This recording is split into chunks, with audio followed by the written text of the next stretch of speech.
दोस्तों, आज की कहानी है बहू रोटी का अपमान मत करो। दोस्तों, कहानी शुरू करने से पहले अगर हमारे चैनल को सब्सक्राइब नहीं किया हो तो कर लीजिए ताकि आपके पास पहुंचे हर रोज नया वीडियो। सोबिया और उसकी सास मर्दुला में आज किसी बातों को लेकर तू मैं हो गई। बात इतनी बढ़ गई कि सोबिया अपनी सास से गुस्सा हो गई। रात को जब खाने का वक्त हुआ तब भी सोबिया खाना खाने नहीं आई। आखिर में मर्दुला उसके लिए खाना लगाकर उसके कमरे में चली गई। अपनी सास को खाना लाते देख सोबिया ने एक बार फिर नाराजगी जताई। मुझे नहीं खाना। चेहरे पर मुस्कान लाकर मर्दुला बोली, ठीक है गुस्सा कर ले लेकिन खाने पर नहीं। खाना तो खा ले, बाद में फिर गुस्सा कर लेना। लेकिन सोबिया कुछ ज्यादा ही नाराज थी। तब उसकी सास बोली, बेटा आज जब मैं सास बनी हूँ तो मुझे मेरे बहू वाले दिन याद आ गए। चल मुझे एक किस्सा सुनाती हूँ।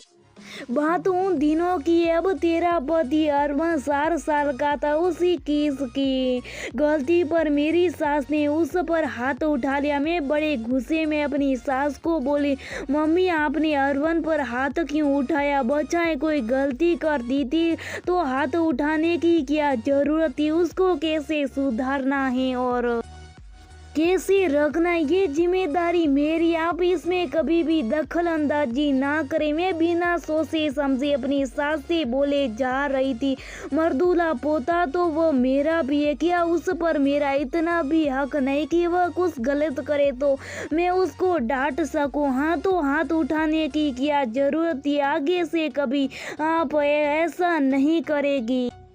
मेरी और तेरी दादी सास में जीत बहस चली रही थी कि तभी तेरे ससुर जी भी वहां आ गए। मेरा इस तरह बेलगाम होकर बोलना उन्हें बिल्कुल बर्दाश्त नहीं हुआ और वह मुझ पर तेज चिल्ला पड़े।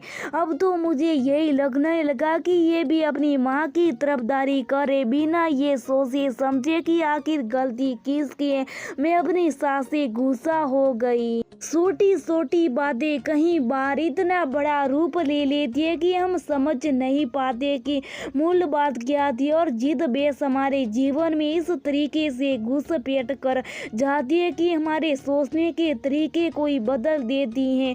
दिन निकलते गए, मेरा और तेरे ससुर जी का रिश्ता तो वापिस से सामान्य हो गया, लेकिन मैं अपनी सास से कभी भी नाराजी थी। मेरी दादी सास स्वभाव से बहुत ही शांत शिष्ट की महिला थी। बिना किसी बात के वह गुस्सा नहीं करती थी।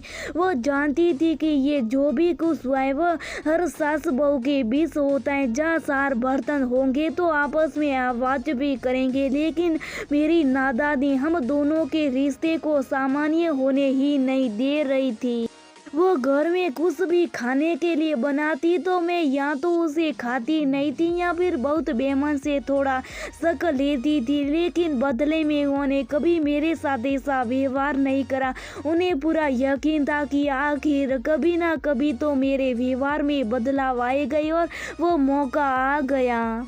एक दिन सुबह सुबह सासू जी ने सर्दी के लड्डू बनाए और जब मैं खाने बैठी तो मेरी थाली में भी एक लड्डू परोस दिया। मैंने स्वभाव के अनुसार चौथाई हिस्सा लड्डू का लेकर बाकी का लड्डू डिब्बे में डाल दिया। सासू माँ ने एक बार फिर कोशिश करी, मर्दुला एक लड्डू तो खा ले।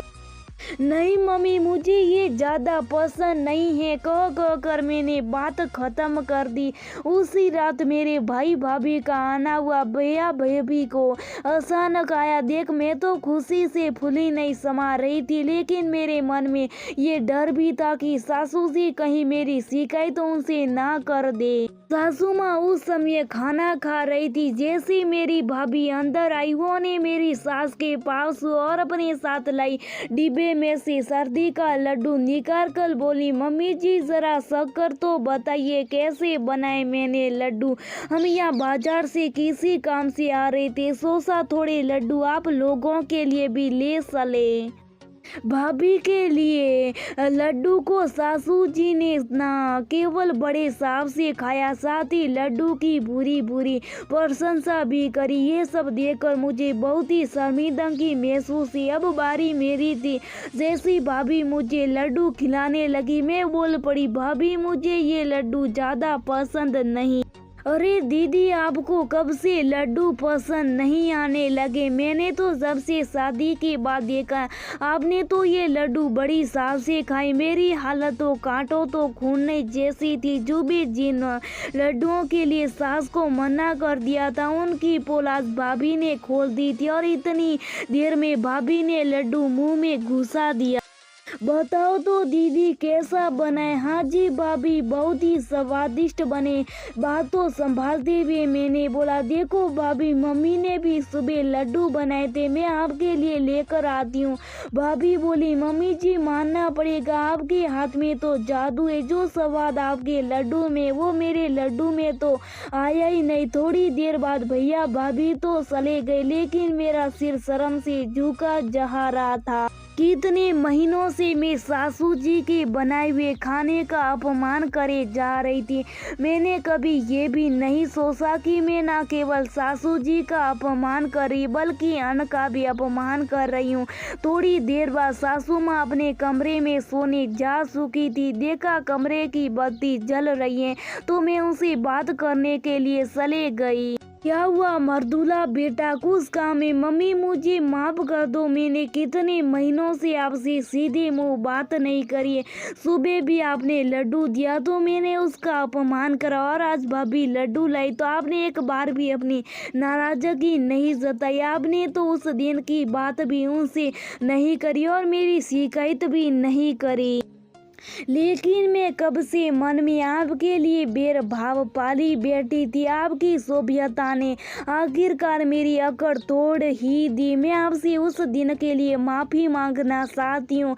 गलती अरवन की थी और मैं बेवजह आप पर सिला पड़ी। हो सके तो मुझे माफ कर दो मम्मी। अरे बेटा, बच्चों से तो गलती हो ही जाती है। मैं भी कभी तुम्हारे जैसी बहू थी, मैंने भी ये सब दिन देखे। लेकिन बेटा, जब जागो तभी सवेरा। एक बात मैं जरूर कहना चाहूँगी, परिवार में नाराजगी चाहे कितनी भी हो, कभी अपने खाने पर गुस्सा नहीं निकाला करते। घर में कोई चीज़ बनी तो उसे खुशी खुशी खाया करते। अन्न हमारा भगवान होता है। हाँ मम्मी, मुझे आपकी बात समझ आ गई। ऐसी गलती दोबारा कभी नहीं करूँगी और अरवन में भी ये आदत कभी नहीं आने दूंगी, कहकर मैं उनके गले लग गई। हम दोनों के बीच की कड़वाहट अब खत्म हो चुकी थी। मर्दुला अपनी कहानी सुना कर अतीत के पन्नों में कहीं खो सी गई थी कि तभी उसे एहसास हुआ कि उसे कोई खाना खिला रहा। देखा तो उसकी बहू शोभा की आंखों में आंसू थे और वो अपने हाथों से उसे खाना खिला रही थी। मम्मी, मैं समझ गई, आप मुझे क्या समझाना चाहती है। मैं भी आपसे वादा करती हूँ कि आगे से कभी भी खाने पर गुस्सा नहीं करूँगी। मुझे भी आज की गलती के लिए माफ कर दीजिए। रिश्तों में प्यार की बहार बह चुकी थी और सारी कड़वाहट खत्म करके दोनों सास बहू ने साथ में मिलकर खाना खाया। दोस्तों, जब परिवार साथ में रहता है, विचार मतभेदों की वजह से बात हो जाती है, लेकिन इन कारणों से कभी भी हमें अपने अन्न पर गुस्सा नहीं निकालना।